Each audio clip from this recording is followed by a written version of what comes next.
Hello everyone, welcome to my channel SW Metro official channel. Will Sister Wives be cancelled after season 19 was extremely boring? Fans say they won't watch again. Fans of Sister Wives have had enough of the dull episodes. They became weary of Kody&Robyn's cliched melodrama. The TLC series has chronicled the family fallout over the last few seasons. Christine, Mary, and Janelle have all moved on with their lives. They no longer dwell in the toxic environment of Kody and his favorite wife. The split between Kody and his 3 ex-girlfriends over the previous 3 seasons was also reported by the network. But in season 19, they don't appear to have any more intriguing plots to discuss. In the special episodes, Christine and David have already documented their wedding. As a result, the couple is showcasing their courtship phase. Robyn and Kody, meantime, are finding it difficult to get over the drama. Will the show be cancelled by the network? Has the public declined to watch the upcoming season? What is TLC going to do? The cheesy romance between Christine and David irritates fans. The Sister Wives television series has been airing for more than 10 years. Viewers have witnessed Kody's gaslighting and toxicity throughout the years. With the vast polygamous family, the TLC star shared his highs and lows. But Kody's 4 wives are no longer the center of his existence. Officially, he is now monogamous. Christine, Mary, and Janelle are starting new lives. Christine has arranged a wedding and discovered a new love interest. Season 19 of the show follows her accelerated romance with David Woolley. As a result, they are finding it a little too much to handle. The cliched romance between Christine and David in the most recent season has also drawn criticism from viewers. They were shown getting close and lip-locking in a number of the show's episodes. Fans now appear to be opposed to viewing the dull program. Fans demand that TLC discontinue the show due to its dull plot. Kody's journey with his wives has been followed by Sister Wives fans for a number of years. The show was chosen by the network to highlight his polygamous life with 4 spouses and 18 kids. The program has been renewed for a 19th season. But it appears that the show is not receiving the same level of response as before. In the most recent season, Kody highlights his monogamous life. After his 3 divorces, he was getting used to the new dynamics with his wife. To clear his head, the TLC personality also on a men's trip with his brothers. In the meantime, Robyn has been talking to her girls about their new family dynamics in the most recent episodes. She has inquired about their thoughts on finding a partner who practices polygamy. In addition, David and Christine are occupied with their wedding preparations. Well, the audience's presence has caused annoyance among TLC watchers. They've had enough of the dull plot. The network was recently sought by certain viewers. "I am so tired of these episodes with just regurgitated content," the original poster commented. Additionally, the user didn't see why things needed to be repeatedly dragged. Thus, the original poster hoped that the show would not return for another season. Many others concurred with the original poster and criticized the show's subpar editing. "Agree, I find myself fast-forwarding more than I watch," another user commented. In tonight's Sister Wives episode, Robyn Brown, Kody Brown's surviving wife, encourages her daughters to pursue religious community while the 3 former wives of Kody Brown, Christine Brown, Janelle Brown, and Mary Brown, form new family tribes. The plural family seem to be contentedly leading a conservative and devout, yet unconventional, lifestyle in the early days of the show, but this new period of Sister Wives, following the mass wife flight, is hardly evocative of those times. However, that is today, and that was then. The family is now dispersed across several locations. 3 of the wives have left. Kody no longer believes in religion, and truly believes her soon-to-be stepdad, her mother's bosom, should serve as the inspiration for David's groom's cake. Mary and her friends yap regarding Kody. In Give Up the Ghost, the 13th episode, Mary meets up with her friends Andrea and Hillary at Locale, a upscale French restaurant and event space, in Sandy, Utah. It's great to see Mary creating her own Sister Wives, or tribe of female friends. Even though Mary was from a multiple household, she never seemed to fit in. Andrea married into a polygamous household but later left, and both of Mary's pals were raised in many homes. Andrea appears to be Mary's ideal support system. On Sister Wives 2.0, Mary only chuckles at her friend's intrusive questioning, however on the original Sister Wives, this kind of language is simply scandalous. 6 months after the divorce, the three reminisce about Mary's life while dining al fresco in a lovely garden area. During her move, Mary tells the girls about Kody's quite strange behavior. They advise Mary to make the most of this opportunity to start again and become the best version of herself. Her friends remember Kody pushing the other spouses away and how much he changed once he married Robyn. Kody continues to deny any wrongdoing in a confessional. My attitude never changed when Robyn and I got married, so anybody who tries to say that I favored Robyn with time or anything like that is just going off of a recency bias. In an attempt to console her, Mary's friends assure her that Kody will eventually recognize his loss and mourn her. This appears to validate Mary, even though it shouldn't. Mary claims that although she and Robyn were always friendly, it is now uncomfortable to consider having a friendship with her ex-husband's wife. As good friends should, Mary is energized by her pals. They remind her of how unique she is and how fortunate she is to have someone by her side. Additionally, they inform her that full healing takes at least a year. They also talk about the more problematic parts of Mary and Kody's breakup, such as Kody telling Mary that plural marriage was the main reason their marriage lasted so long and Kody waiting for Mary to break things up, even though he seemed unhappy for years. He probably lasted longer because he didn't have to be around me as much, Mary adds. Mary, oh. The best present you could have gotten was to get away from Kody. Accept it. Mary continues by expressing her belief that she and Kody might have resolved their differences. Since it will take years for Mary to absorb everything that occurred during her marriage, she should have a skilled therapist and a solid support network. Mary shares with her friends that when she was experiencing envy throughout their marriage, she would ask Kody what he would do if she had 2 husbands in an attempt to persuade him to see things her way.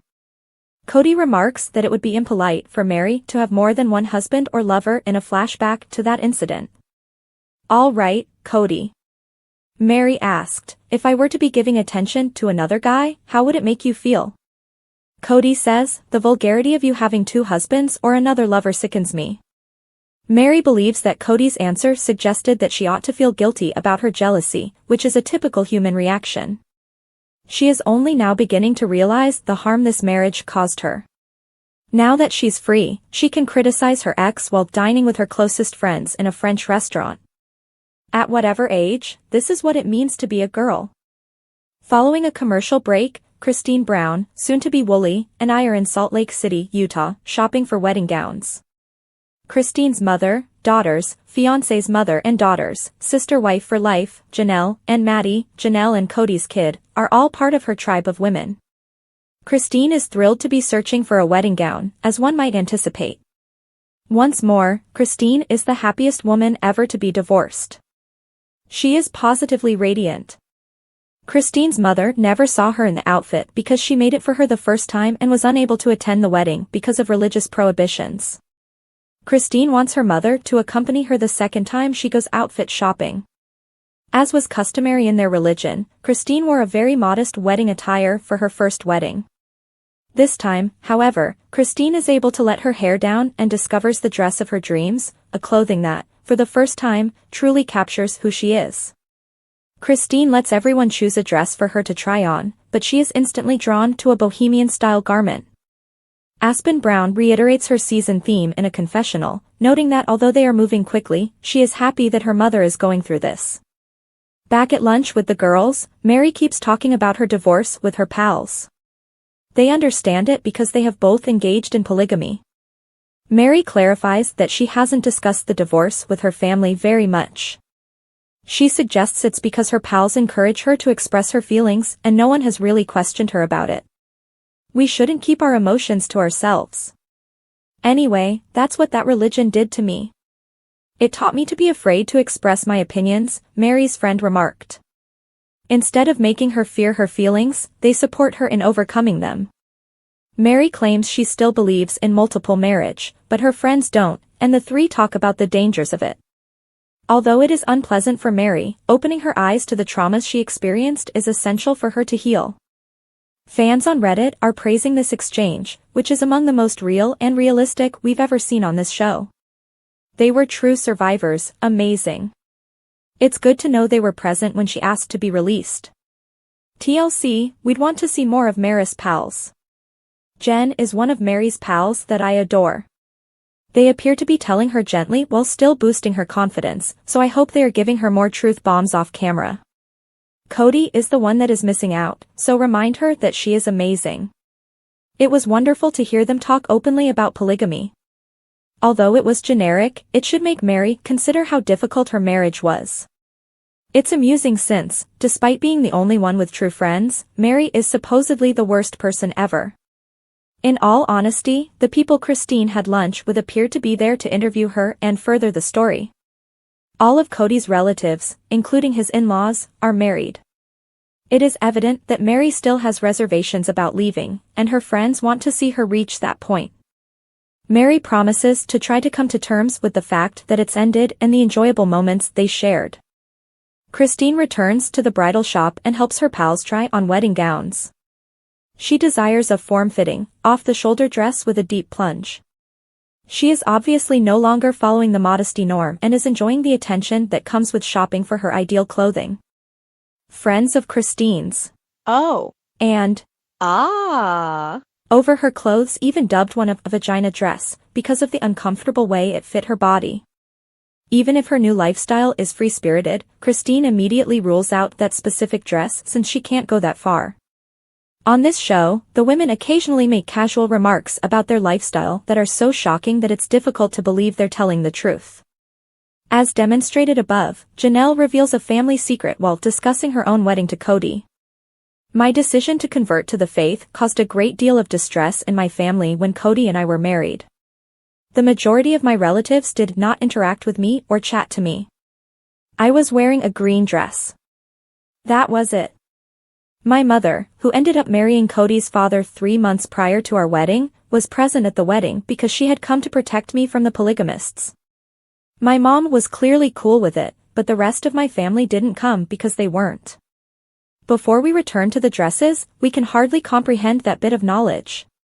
Since Christine ultimately has a few favorite outfits, the dress designers will be able to create something unique for her based on her preferences even if she hasn't discovered the ideal one yet. She is a princess as well.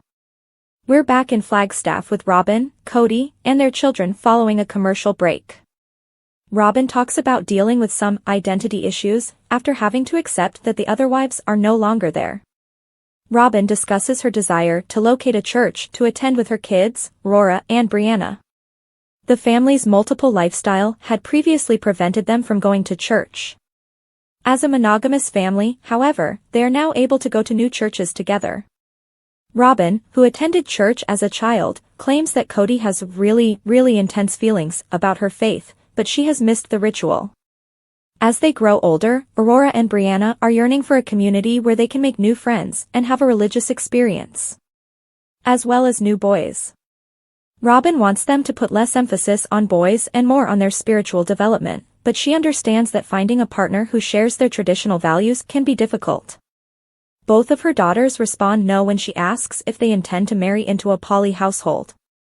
Robyn appears depressed, but it's not surprising. Their example hasn't exactly been the finest. For once, though, Kody seems to understand in a confessional. Robyn and her daughters decide to begin church shopping, which naturally causes Kody to feel conflicted. We know he won't make things easy for Robyn and their children since he's having trouble accepting religion after all he's gone through. Following a commercial break, Robyn acknowledges that she doesn't know what's happening with Christine because Mary is the only sister wife she has a relationship with. Kody claims that out of respect for his marriage to Robyn, he is not interested in what is going on with Christine. Although it doesn't seem like a good coping strategy, it makes it easier for him to ignore Christine. However, this is Kody. Christine, however, is too preoccupied with cake sampling to be interested in Kody and Robyn. She is trying wedding cakes with David and a few of their family members. The topic of a groom's cake is brought up after they have given a fairly thorough explanation of the kinds of cakes they would want, no fondant. One of the children offers a boob cake, but Christine responds that she doesn't have to be envious of a boob cake on her wedding day. Her words, "I was jealous for years. Everyone laughs when little Truly suggests that Christine's breasts should be the cake. It's amazing how this family has gone from being quite conservative to making lighthearted boob jokes in public. They all playfully chastise one another for acting inappropriately in public. Christine continues the filthy jokes by telling David that they're making us naked cake, so he shouldn't worry about the frosting. It's adorable how Christine and David joke about a naked cake in a mildly sexual way because it's clear that Christine no longer worries about being modest. David proposes that they defy convention and purchase all 3 cake flavors since Christine is unable to choose a favorite. In a confessional, Christine offers a fascinating perspective on how the wedding preparation process has shown her true independence. She had to be independent and keep Kody out of her life because she was married to him. David makes things simple for Christine, while Kody made things difficult. Does she seem so happy for no apparent reason?